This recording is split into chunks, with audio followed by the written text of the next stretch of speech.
I am 80 years old and have lived my entire life in Ohio, a peaceful place with low wooden roofs and red maple trees every autumn. I am not as healthy as I used to be, but I still keep the habit of reading the newspaper every morning, sipping black coffee without sugar and contemplating life. But that morning, I read a news item that made my whole body feel cold, as if someone had squeezed my heart. Pope Francis dies suddenly.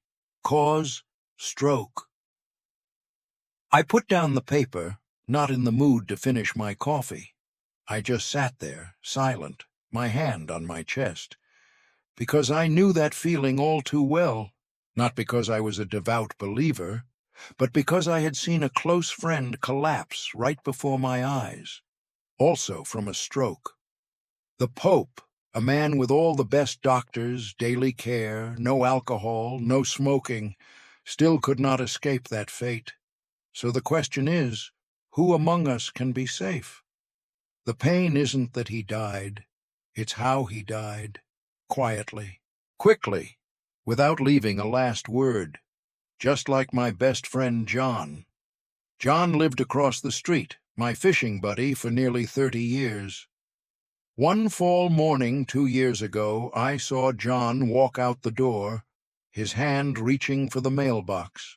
He stopped short, his shoulders buckled, his head tilted to one side. I ran over, but it was too late. Just seconds. One side of his face sagged. His mouth was stuck in a knot, unable to form words, and then he collapsed in the grass. It was the first time in my life I saw someone have a stroke, and I will never forget it. People often think that stroke is a distant thing, that you only have to worry about it when you are very old or have a chronic illness. But no, stroke does not care who you are, how old you are, or whether you have status or not. If you are in the risk group, it is just waiting for a moment of carelessness. After John's death and the news of Pope Francis, I began to notice things I had previously ignored. Vague headaches, brief numbness in my limbs, a feeling of lightheadedness when I stood up too quickly. All of these things, they turned out to be warning signs, but none of us took them seriously. Did you know? Most stroke survivors in the United States have experienced the warning signs. They just don't know. Or they know, but they don't. We older Americans are sometimes stubborn. We think we know our bodies. But strokes don't need your permission. Your body may be building up risks without you even realizing it. High blood pressure, uneven blood sugar, bad cholesterol, irregular heartbeat. These things, they don't hurt you right away, are the sparks. And when a blood vessel in your brain gets blocked or bursts, the price is your memory, your speech, half your body, or your life. After John died, I had a full checkup. The doctor told me I had mild atrial fibrillation, a heart rhythm disorder that can lead to blood clots. It was then that I understood why John complained of fatigue every time the weather changed, why he started forgetting his favorite bait, and why he died after only 40 seconds of losing control. I started adjusting things. I cut out salt. I took a light walk every afternoon. I asked my doctor about anticoagulants. I checked my blood pressure every morning with a little machine I bought at Walmart. And most importantly, I talked to my son. I told him, if one day I can't speak clearly, or half my face looks crooked, or I lose my balance, call 911 immediately. Don't wait. Don't think. Because with strokes, every second is brain damage. I share these things not to make you worry, but to make you aware. Because you can avoid them. The Pope has no chance. But you, if you're watching this video, still do. Stay tuned for the next part. I will explain. Who is most at risk in the U.S.? Signs you need to remember by heart. Small changes can help you reduce your risk of stroke by up to 80%. And the story of Eleanor, a 76-year-old woman who suffered a stroke during breakfast with her granddaughter, but miraculously survived thanks to a simple action by a 10-year-old child. If you found this helpful, leave a comment about your experience or someone you know who has had a stroke. It's not just your story, it's a lesson for others. And don't forget to click subscribe. Share this video with your loved ones so we can all live longer, live healthier, and not leave in silence like Pope Francis did. Who is most at risk in the U.S.? I'll be blunt. Most people like you and me are at high risk. No need to wait for a doctor to confirm. We live in a country with the highest obesity rate in the world, with blood pressure rising by the decade, and too much sitting after retirement. First, people with high blood pressure. I bet at least 6 out of 10 old friends I know have blood pressure above 140. The scary thing is that many people don't know because they haven't measured it in the past year. Next are people with diabetes. High blood sugar damages the walls of blood vessels, making them more likely to rupture. And when it ruptures in the brain, that's a hemorrhagic stroke. There's no going back. Next is people with high bad cholesterol, especially LDL. This substance narrows blood vessels, causing brain congestion. Those who have had a heart attack or have cardiovascular disease are also in the extremely dangerous group, because the blood vessels in the brain and heart are the two most vulnerable places. One thing that few people know about is atrial fibrillation, a condition where the heart beats irregularly. You may not notice any obvious symptoms, but it silently forms a blood clot. And one fine day, it travels to the brain. That's an ischemic stroke. I've seen it all happen to my own friends. One sits down to play cards and suddenly can't speak. One drives home from church, eyes glaze over, crashes into a fence. And all of them, there were little signs of it before. Never ignore seemingly small signs, because your body is whispering for help before screaming one last time. Early signs missed, and the price to pay. I remember almost losing my balance when I got up from the couch. Everything was spinning. I thought it was a drop in blood pressure. But then, a few days later, I experienced numbness on one side of my face while shaving. I thought it was because I slept in the wrong position. It wasn't until I went to the doctor that I was told I had had a mini-stroke, a TIA, or transient ischemic attack.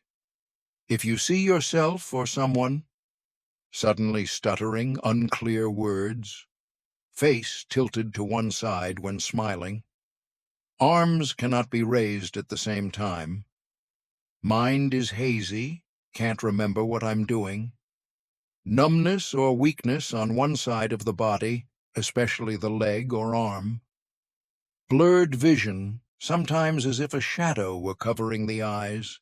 So don't be complacent. It's an emergency signal, and if you don't respond within the first few hours, the brain area that's been deprived of blood will die. I lost another friend, Richard, because he waited until morning to call 911. He thought he would be okay in the morning, but he never woke up. I will never forget the way his daughter cried silently, saying over and over again, "I wish you had called me right then." Complaint is a fatal mistake. We Americans have a dangerous habit of thinking we're fine. We drive ourselves to the hospital, make our own appointments, instead of dialing 911. I was that way too, until I saw John collapse. A stroke doesn't wait for an appointment. It demands immediate action. Call 911. Don't wait. One thing I learned from my doctor, it's the FAST rule. F-ACE, side view. ARM, weak hand. S, peach, difficult to speak. Time. Call an ambulance immediately. Remember this, and teach your children to remember it. It may save you, or you may save a loved one. Eleanor's story. Grandmother saved by her 10-year-old grandchildren. Eleanor is an old friend of mine from church. Last year she was having breakfast with her granddaughter, Lily, who was 10 years old. Eleanor suddenly dropped her spoon on the floor and couldn't pick it up with her left hand. Lily noticed that her grandmother's face looked different. She asked Eleanor a question, but she couldn't answer clearly.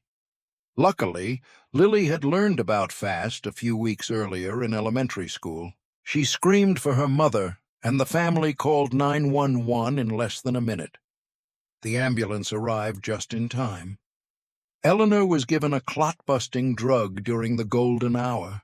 She survived, and after 3 months of rehabilitation, she is now walking, talking clearly, and still goes to church every Sunday. It was a miracle, not a miracle of the divine, but the result of early recognition. If Lily hadn't learned about strokes, if she'd thought she was just tired, Eleanor might not be here today.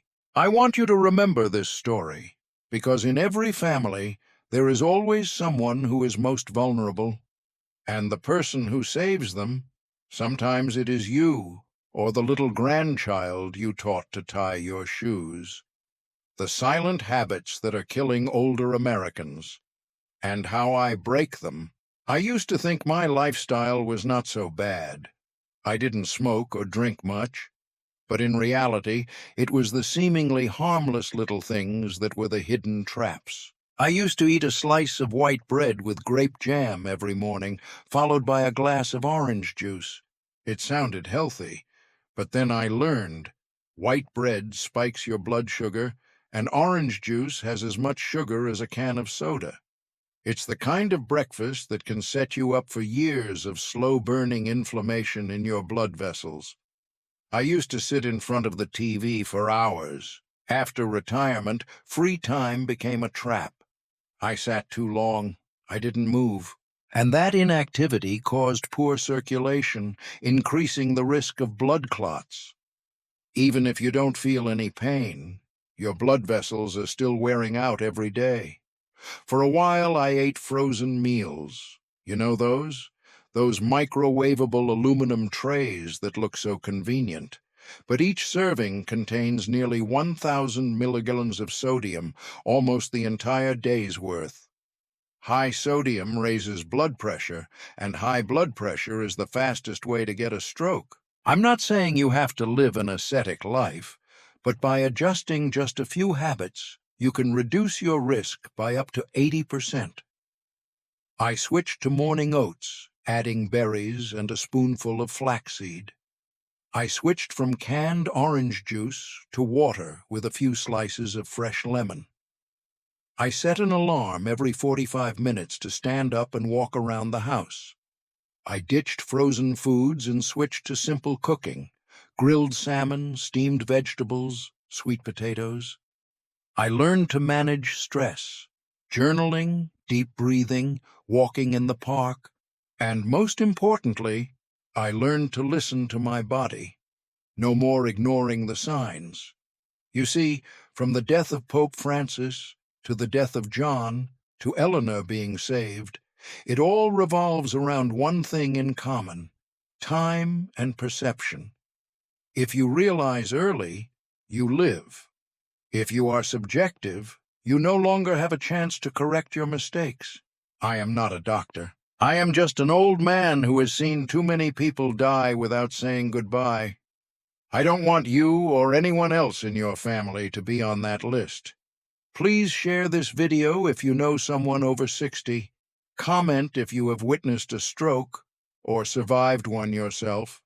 And finally, click subscribe so you don't miss the next videos where we learn how to live long, healthy, and sober enough to say the words of love before it's too late.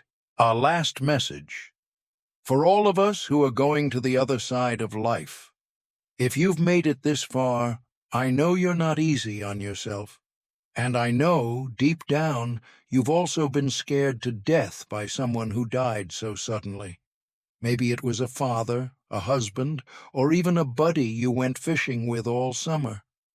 I share all of this, not to make you worry more, but to make it clear to you, we still have a choice. Don't let old age be an excuse to give up. Don't let each day be a TV pill sleep cycle. We weren't born to just live through the day. We were born to see our children grow up, to hug our spouses tightly at night, to sit on the porch with friends and talk about winters gone by. A stroke can take everything away in just 5 minutes. But if you know it early, change quickly, act now, you can live 5 years, 10 years, or more. And you know what? Living is not just about living long. It's about living well. Living long enough to feel that you are still here, still have meaning, still love and are loved. So if you are listening to these lines from me, an old man like you who has gone through loss, who has witnessed the last moments of those you love, I pray that you do not wait until it is too late. Start today, not tomorrow, not next week. Take your blood pressure. Call your doctor if you ever have numbness in your hands, dizziness, or slurred speech. Get up and walk for 10 minutes every morning. And tell your loved ones you need them to live together. Thank you for being here, for listening, for giving me the opportunity to share my story. If what I said helped someone you know, please share this video. If you have a story to tell, leave it in the comments. And if you found this valuable, please subscribe so we can see each other again in the next videos. And I'm still learning to live every day. May you, and all of us, be healthy and wise enough not to pass away quietly like Pope Francis, like John, but to live on with love and gratitude fully until the last breath. And if you want to continue accompanying me, don't forget to subscribe to the channel now, because in the following videos, I will continue to tell you real stories, survival lessons, and even small ways to help us, those who have passed half of our lives, still be able to live the remaining half fully.